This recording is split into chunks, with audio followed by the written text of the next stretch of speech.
할렐루야. 에베소서 5장 18절 말씀을 가지고 성령 충만의 축복이란 말씀 드리겠습니다. 오늘은 성령께서 강림하신 것을 기념하는 성령 강림절입니다. 예수께서 죽음에서 부활하시고 40일을 보이시고 감람산에서 승천하시면서 성도들에게, 제자들에게 예루살렘을 떠나지 말고 아버지의 약속하신 성령을 기다리라 하셨습니다. 그래서 120명의 제자와 성도들이 마가의 다락방에서 마음을 같이하여 10일 동안 저녁 기도에 힘썼습니다. 그러자 오순절 날 최초로 성령께서 강림하셨습니다. 사도행전 2장 1절 4절 말씀에 오순절 날이 이미 이름에 저희가 다 같이 한 곳에 모였더니 성령이 하늘로부터 급하고 강한 바람 같은 소리가 있어 저희 앉은 온 집에 가득하여 불의 혀같이 갈라지는 것이 저희에게 보여 각 사람 위에 임하여 있더니 저희가 다 성령의 충만함을 받고 성령이 말하게 하심을 따라 다른 방언으로 말하기를 시작하니라 했습니다. 성령 충만을 받은 제자들과 성도들은 놀라운 체험을 하게 되었고 또한 권능을 받았습니다. 그 권능으로 담대히 그리스도의 복음을 전파하였고 하루에 3,000명, 5,000명 회개하는 역사가 나타났습니다. 성령께서 역사하심으로 수많은 사람들이 복음을 듣고 병고침을 받고 전도하게 되어 초대교회가 탄생하게 된 것입니다. 성령 강림절을 맞아 성령을 주신 그 은혜에 감사드리고 성령 충만을 받고 능력 있는 신앙생활에 힘써야 합니다. 성령 충만함을 받으면 거듭납니다. 예수께서 대답하시되 진실로 진실로 내게 이르노니 사람이 물과 성령으로 나지 아니하면 하나님 나라에 들어갈 수 없느니라. 요한복음 3장 5절 말씀입니다. 거듭난다는 것은 구원받는다는 것을 의미합니다. 요한복음 3장 5절에 예수님께서 한밤중에 찾아온 니고데모에게 물과 성령으로 나지 아니하면 하나님 나라에 들어갈 수 없다고 말씀하셨습니다. 하나님 나라에 들어가기 위해서는 물과 성령으로 거듭나야 합니다. 물로 나는 것은 물 세례를 가리키는 말로 물 세례를 통해 죄를 씻음 받고 성결해질 수가 있습니다.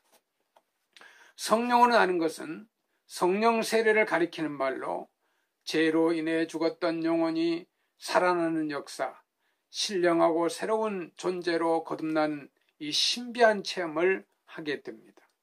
성령께서 오셔서 그 사람의 삶을 새롭게 변화시켜 주시는 것입니다. 죄인이 죄를 회개하고 의인이 되고 세상의 정욕과 쾌락으로 사는 사람이 하나님의 영광을 돌리고 지옥으로 갈 사람이 천국으로 가는 삶의 변화가 나타나는 것입니다. 성령을 통해서 성령 충만함을 통해서 변화받은 삶을 살게 되는 것입니다. 물과 성령으로 나야 하나님 나라에 들어갈 수 있게 됩니다. 여기서 하나님 나라에 들어간다는 것은 두 가지 의미가 있습니다. 하나는 천국을 말하는 것입니다. 여러분, 구원받지 못한 사람은 불과 유황이 타는 지옥으로 가지만 물과 성령으로 흡는 사람은 천국에 갑니다. 영원한 천국에서 영생을 누리게 된다는 말입니다. 로마서 8장 9절 말씀에 만일 너희 속에 하나님의 영이 거하시면 너희가 육신에 있지 아니하고 영에 있나니 누구든지 그리스도의 영이 없으면 그리스도의 사람이 아니라 했습니다.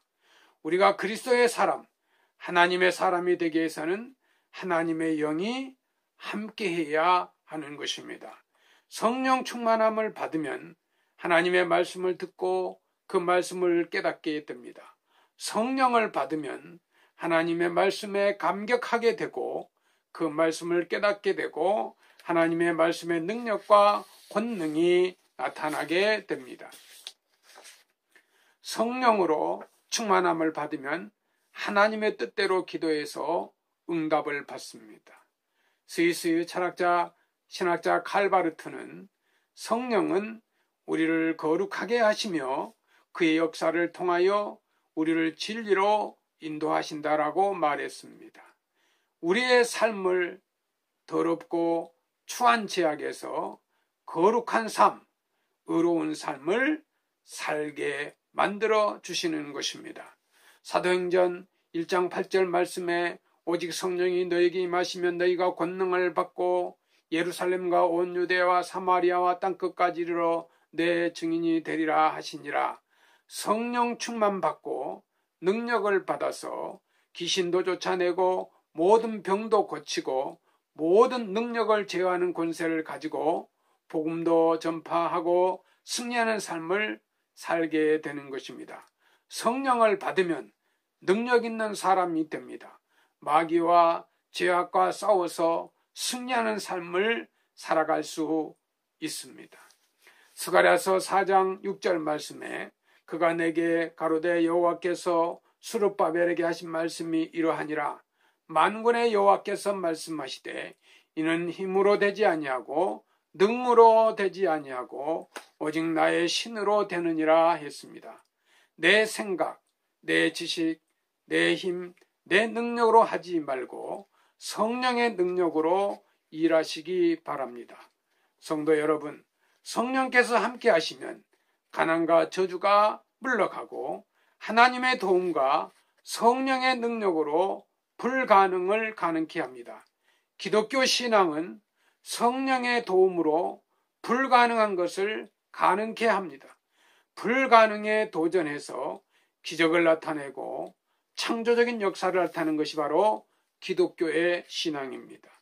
성령을 받으면 하나님께서 이 세상과 싸워서 이기게 하시고 탐욕과 욕심을 물리치게 하시고 그 사람을 통해서 착하고 선한 일을 많이 베풀어 주시는 것입니다.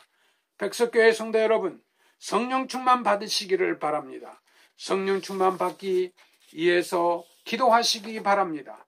기도하여 하나님의 도움을 받고 하나님께서 기적으로 역사하여 주시는 것입니다. 요한복음 15장 16절 말씀에 예수님께서 제자들에게 너희가 나를 택한 것이 아니요 내가 너희를 택하여 세웠나니 이는 너희로 가서 가시를 맺게 하고 또 너희 가실이 항상 있게 하여 내 이름으로 아버지께 무엇을 구하든지 다 받게 하려 함이라 했습니다. 기도해서 응답받고 축복받고 하나님 앞에 영광 돌리고 하나님께서 맡기신 사명을 감당할 수 있도록 역사하여 주시는 것입니다. 성령께서 우리 속에 내주하시면 죄악이 우리 속에 엄습하지 못하고 죄악을 물리치고 질병과 저주, 가난도 쫓아내고 축복의 열매를 맺을 수가 있습니다. 성령 받은 사람은 깊은 영적인 신앙의 체험을 하게 되는 것입니다. 성령의 음성을 들은 독일의 마르틴 루터는 종교개혁을 위하여 중세교회 역사를 바꾸어 놓았습니다. 성령 충만함을 받으면 하나님의 역사가 나타나고 나라가 변화되고 정치가들도 또 사업가들도 공직자들과 모든 국민들이 성령 충만함을 받으면 부정부패와 뇌물이 없어지고 대한민국이 올바른 국가가 되고 살기 좋은 나라가 될 것입니다. 성령 충만 받으면 권능을 받아 능력 있는 삶을 살고 성령의 열매를 맺어 하나님께 영광 돌리는 삶을 살게 되는 것입니다. 백석교회 성도 여러분, 성령 충만함 받아서 이 사회의 빛과 소금이 되고 하나님의 뜻을 선포하고 믿음으로 거듭나고 하나님께 영광을 돌리고 죄악과 저주와 싸워 이기고 건강과 재물의 축복으로 번창하고 날마다 믿음으로 승리하는 삶을 사는 여러분이 되시기를 주의 이름으로 축원합니다. 감사합니다.